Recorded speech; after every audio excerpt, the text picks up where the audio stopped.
Islamic শরীয়তে পবিত্রতা অর্জন ও পরিষ্কার পরিচ্ছন্নতা এটি অতি গুরুত্বপূর্ণ বিষয়।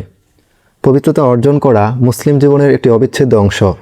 মহান আল্লাহ তাআলা ইরশাদ করেন, ইন্নাল্লাহা ইউহিব্বুত তাওয়াবিন ওয়া ইউহিব্বুল মুতাতাহহিরিন। নিশ্চয়ই আল্লাহ অন্তর থেকে তাওবাকারী ও বাহ্যিকভাবে পবিত্রতা অর্জনকারীদের ভালোবাসেন।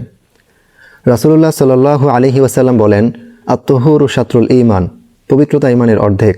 ইসলামের 5টি মৌলিক ভিত্তির দ্বিতীয় ও অন্যতম মৌলিক ভিত্তি হলো নামাজ, যা প্রত্যেক মুসলিম ব্যক্তির উপর আদায় করা ফরজ।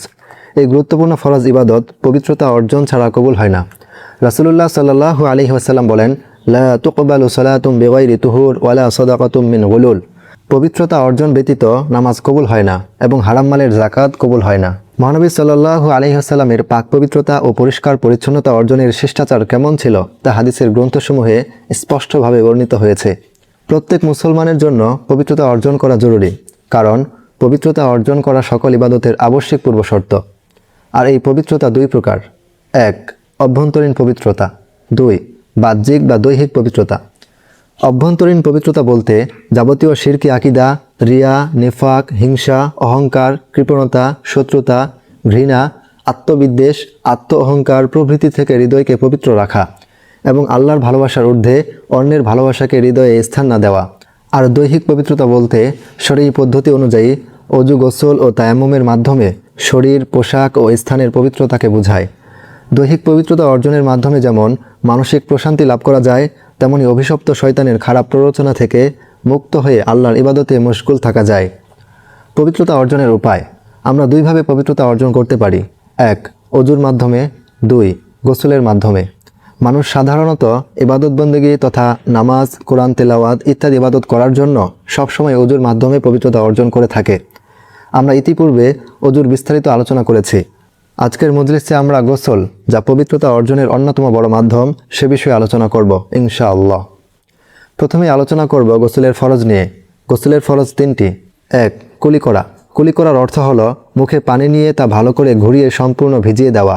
গড়গড়াসহ কুলি করাটা সুন্নাহ, যা মুখের ভেতরের প্রতিটি অংশে ভালোভাবে পরিষ্কার করতে সাহায্য করে, তবে রোজাদার ব্যক্তি গড়গড়াসহ কুলি করবে না। 2.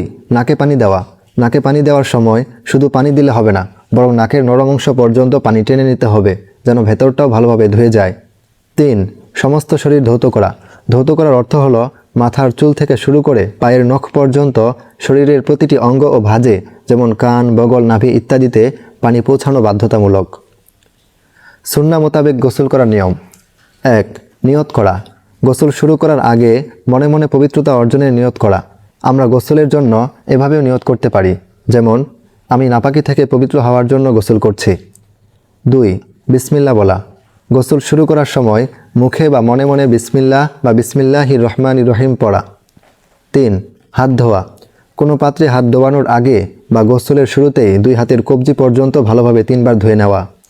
4. নাপাকি দূর করা।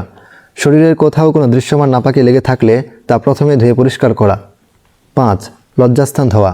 শরীরে কোনো নাপাকি না থাকলেও 2 হাতের কবজি ধোয়ার পর লজ্জাস্থান ধুয়ে নেওয়া, কেননা এটি নাপাকির স্থান। 6. অজু করা। গোসলের পূর্বে নামাজের অজুর মতো পূর্ণাঙ্গ অজু করা, তবে গোসলের স্থানে যদি পানি জমে থাকে তবে পা দুটি গোসলের একদম শেষে ধোয়া সুন্নাহ। 7. সমস্ত শরীরে পানি ঢালা। পুরো শরীরে 3 বার পানি ঢালা। পানি ঢালার নিয়ম হলো প্রথমে মাথায় 3 বার পানি ঢালা, তারপর ডান কাঁধে 3 বার, এরপর বাম কাঁধে 3 বার পানি ঢালা। 8. শরীর ডলে পরিষ্কার করা। পানি ঢালার সময় হাত দিয়ে শরীর ভালোভাবে ডলে বা ঘষে নেওয়া, যাতে শরীরের কোনো অংশ বা ভাঁজ শুষ্ক না থাকে। 9. ধারাবাহিকতা বজায় রাখা। গোসলের প্রতিটি ধাপ বা কাজ একটার পর একটা নির্দিষ্ট নিয়মে বা ক্রমানুসারে সম্পন্ন করা উচিত এবং মাঝখানে কোনো দীর্ঘ বিরতি দেওয়া যাবে না। গোসলের অন্যান্য মাসালা: চুল ও দাড়ি ধোয়ার বিধান। গোসলের সময় স্ত্রীলোকের চুল যদি বেনি করা বা খোপা বাঁধা থাকে তবে সম্পূর্ণ চুল খোলা বা পুরো বেনি ভিজানো জরুরি নয়, কেবল প্রতিটি চুলের গোড়ায় পানি পৌঁছানোই যথেষ্ট। তবে শর্ত হলো, যদি বেনি এত শক্ত করে বাঁধা থাকে যে চুলের গোড়ায় পানি পৌঁছায় না, তবে তা খোলা জরুরি। কিন্তু যদি বেনি বাঁধা থাকা অবস্থায় সহজে চুলের গোড়ায় পানি পৌঁছে যায়, তবে তা খোলার প্রয়োজন নেই। মহিলাদের চুল যদি বেনি করা না থাকে, অর্থাৎ খোলা থাকে, তবে পুরো চুল ও প্রতিটি অংশ ভালো করে ভিজানো আবশ্যক বা ওয়াজিব, কারণ খোলা চুল ভিজাতে কোনো অতিরিক্ত কষ্ট হয় না।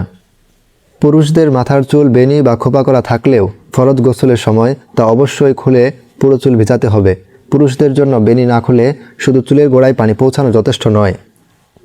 গোসলের সময় ঘন দাড়ির ভেতর পর্যন্ত পানি পৌঁছানো কষ্টদায়ক নয়, তাই গোসলে দাড়ির গোড়াসহ ভেজানো আবশ্যক। প্রতিটি মুসলমানের জন্যই সঠিক উপায়ে পবিত্রতা অর্জন করা অত্যন্ত জরুরি, কারণ পবিত্রতা হলো নামাজসহ অন্যান্য সকল ইবাদত কবুলের আবশ্যিক পূর্ব শর্ত। গোসলের ক্ষেত্রে এই ধারাবাহিকতা মেনে চলা এবং চুল বা দাড়ির মতো বিষয়গুলোতে সঠিক মাসালা অনুযায়ী পানি পৌঁছানো নিশ্চিত করার মাধ্যমেই কেবল পরিপূর্ণ পবিত্রতা হাসিল হয়। তাই আমাদের প্রত্যেকেরই নিয়মগুলো সঠিকভাবে জেনে ধাপে ধাপে তা আমলে নেওয়া উচিত। আল্লাহ তাআলা আমাদের সকলকে তৌফিক দান করুন। আমিন।